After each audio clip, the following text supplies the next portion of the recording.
Allahu Akbar, Allahu Akbar. شروع اللہ کے نام سے جو نہایت مہربان اور رحم کرنے والا ہے۔ السلام علیکم ورحمۃ اللہ وبرکاتہ۔ یہی بات اللہ اپنے حبیب سے کہتا ہے، میرے نبی قم اللیل الا قلیلا نصفہ او انقص منہ قلیلا او زد علیہ ورتل القرآن ترتیلا انا سنلقی علیک قولا ثقیلا ان لک فی النہار سبحا طویلا۔ میرے محبوب، تیرا دن میں کام ہے بہت زیادہ، تو رات مجھے دیا کر، رات کو اٹھا کر تیری میری بات ہونا بھی ضروری ہے۔ دعوت میں اتنا نہ لگ کہ تیری میری بات ہی نہ ہو، تبلیغ میں اتنا نہ لگ کہ تیری میری بات ہی ختم ہو جائے، تو رات کا وقت مجھے دیا کر، اس میں تو اور میں آپس میں بات کریں گے۔ رات کی گفتگو ویسے بھی بہت پرسکون ماحول میں ہوتی ہے، اور کوئی اس وقت بلانے والا نہیں ہوتا اور کوئی اس وقت خلل ڈالنے والا نہیں ہوتا، تو رات کو میرے پاس آیا کر، مجھ سے بات کیا کر، اس لیے کہ دن میں تجھے لمبا تیرنا ہے۔ عجب بات ہے، یہ نہیں کہا دن میں تیرا کام بڑا ہے، تیری مشقت زیادہ ہے، تیری دعوت کی مشغولی زیادہ ہے، دن میں تجھے لمبا تیرنا ہے۔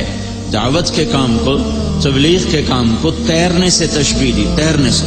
مکے میں تو پانی کا قطرہ نہیں، پانی کا قطرہ نہیں، زمزم کے سوا کوئی کنواں نہیں ہے، تو وہ کون سا پانی ہے جس میں اللہ کا نبی تیر رہا ہے؟ دعوت کی محنت کو اللہ نے تیرنے سے تشبیہ دے کر ایک خوبصورت مطلب ہماری طرف منتقل کیا ہے کہ چلنے والا اپنی مرضی سے چل بھی سکتا ہے، کھڑا بھی ہو سکتا ہے۔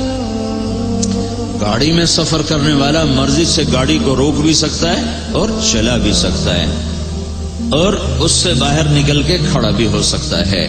لیکن جو آدمی پانی میں اتر جاتا ہے، اس کی مرضی ختم ہو جاتی ہے، اس کے ذمہ ہر حال میں تیرنا ہے، جب تک دوسرا کنارہ نہ آ جائے وہ تیرنا چھوڑ نہیں سکتا کہ چلو میں تھوڑی دیر آرام کر لوں۔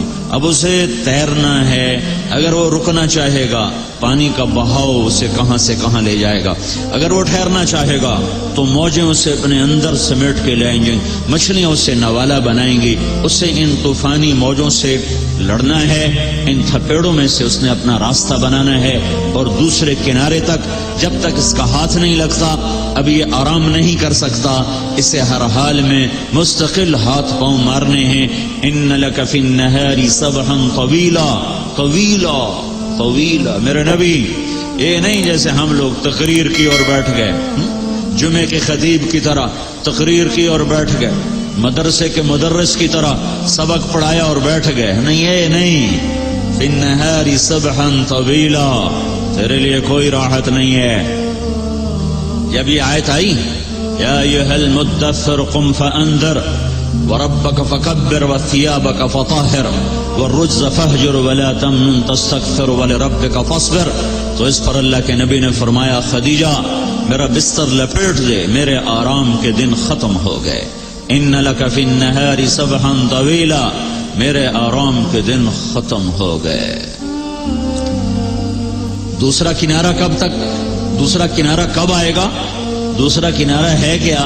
وَاعْبُدْ رَبَّكَ حَتَّى يَأْتِيَكَ الْيَقِينُ، اس وقت تک تو لگا رہے جب تک موت کا پیغام تیرے پاس نہیں آ جاتا۔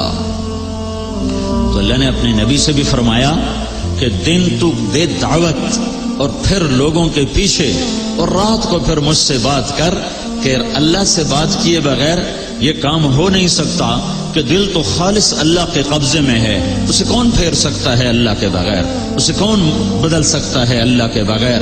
نبیوں سے بڑھ کر کوئی دعوت نہیں دے سکتا، ان سے بڑھ کر کوئی ہمدرد خیرخواہ نہیں ہوتا، ان سے بڑھ کر کوئی اندر میں کڑن اور غم اور گھٹن لینے والا نہیں ہوتا، لیکن اس کے باوجود لوگ اکڑ گئے، نہیں ایمان لائے۔ ابو جہل نے کہا، میں قسم کھاتا ہوں کہ یہ سچا نبی ہے پر میں ایمان نہیں لاؤں۔ محکم بن طفیل نے مسیلمہ کذاب سے کہا، یہ مسیلمہ کذاب کا سالار تھا، کہنے لگا مسیلمہ اللہ کی قسم تو جھوٹا ہے، لیکن ربیعہ کا جھوٹا مجھے مضر کے سچے سے زیادہ پیارا ہے۔ ربیعہ مسلمہ کا قبیلہ، مضر ہمارے نبی کا قبیلہ، تو کہنے لگا واللہ انک لکذاب، اللہ کی قسم تو جھوٹا ہے، لیکن ربیعہ کا جھوٹا مجھے مضر کے سچے سے زیادہ محبوب ہے۔ تو اللہ تعالیٰ نے اپنے محبوب سے فرمایا تجھے دن میں بہت لمبا چلنا ہے، تیرے ذمے بہت بڑا کام ہے، لہذا دن میں تو لگا کر اسی میں بفرض نمازیں پڑھ لیا کر، لیکن رات تیری میرے لیے ہے، رات تیری میرے لیے ہے۔ میرے بھائیو، 1.25 لاکھ انبیاء پس گئے۔ آخر میں آپ لوگوں سے گزارش ہے کہ اگر آپ کو ہماری یہ کوشش پسند آئی ہو تو اسے زیادہ سے زیادہ صدقہ جاریہ کے طور پر شیئر کریں۔ اللہ آپ سب کو اپنی حفظ و امان میں رکھے، آمین۔